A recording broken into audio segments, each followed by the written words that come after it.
Avtomobil, v katerem se vozim ta trenutek, je zelo poseben in zelo poznan po celem svetu. Sicer pa le kako ne bi bil, saj so ga začeli izdelovati še preden sem se rodil. Pravzaprav še preden se je rodil moj oče in celo še preden se je rodila moja babica. Z več kot 20 milijoni prodanih enot je to eden najbolje prodajenih avtomobilov vseh časov. Leta 1999 pa so ga proglasili še za enega najbolj vplivnih avtomobilov vseh časov. Če vam povem še, da so ga pred to množično euforijo pravzaprav izdelovali za nacistično elito in za potrebe vojske, potem najbrž tudi slepi že veste, o katerem avtomobilu govorim. Seveda, o Volkswagenovem Beetlu oziroma o hrošču po domače. A me kljub vsem tem naštetim superlativom ta avtomobil nikoli ni posebej pritegnil. Pa čeprav v tem ne sedaj prav fino uživam, mi tudi njegova prva sodobna reinkarnacija ni bila preveč simpatična. Morda zaradi preveč kupolaste oblike in zaradi tiste baze na armaturki, s katero so že takoj dali vedeti, komu je ta avtomobil namenjen. Gospodična. Fanti, ki si ga lastite, pa brez zamere. No, skratka, zato posebnih pričakovanj nisem imel niti pri tem povsem novem Beetlu.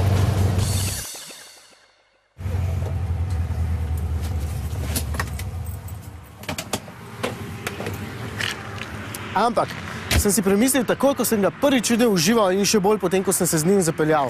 Oblikovno je ta avtomobil sedaj občutno bolj nabit.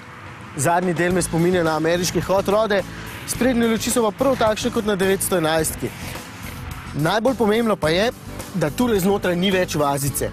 Notranjost je sicer precej minimalistična, volan tane kot včasih, prostora nad glavo ogromno, še več pa zadaj v prtljažniku, ki ob odprtih vratih izgleda kot jama brez dna.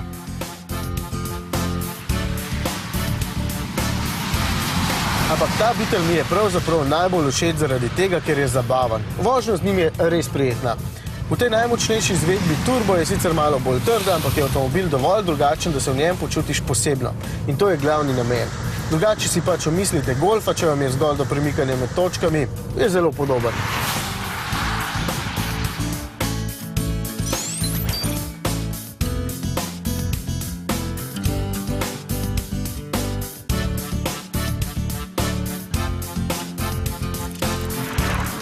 Posebne potrebe po 2-litrskem turbomotorju z malce manj kot 150 kW moči sicer ne vidim, ker tole ni kvazi Golf GTI, kljub enakemu motorju ne. Beetle ni in noče biti dirkač, kar lepo nakazuje pretanek volan in odsotnost obvolanskih ušes za prestavljanje, se pa vseeno s tem motorjem krasno ujame. In z menjalnikom DSG, ki je zopet dokazal svojo odličnost. Zakaj bi potem vseeno imel ta motor? Zato, ker ima tako kot avtomobil tudi agregat poseben karakter. Tule znotraj se sliši kot kak boxer motor, prav lepo in nenavadno zagrgra, predvsem pa je odličen takrat, ko se z avtomobilom želite zapoditi nekoliko hitreje. In verjemite, se boste želeli, ker je podvozje zelo dobro, namesto nosu pa zelo hitro v zadrego lahko spravite zadek, kar je spet lahko zabavno. Zabava seveda ima svojo ceno, tokrat skoraj 30 000 evrov. Ampak tudi če pustite ob strani, da gre za precej nastopaški model, je avtomobil dovolj prostoren in zato uporaben. Takšen, tudi dobro izdelan, bogato opremljen, pa še zmogljiv motor ima.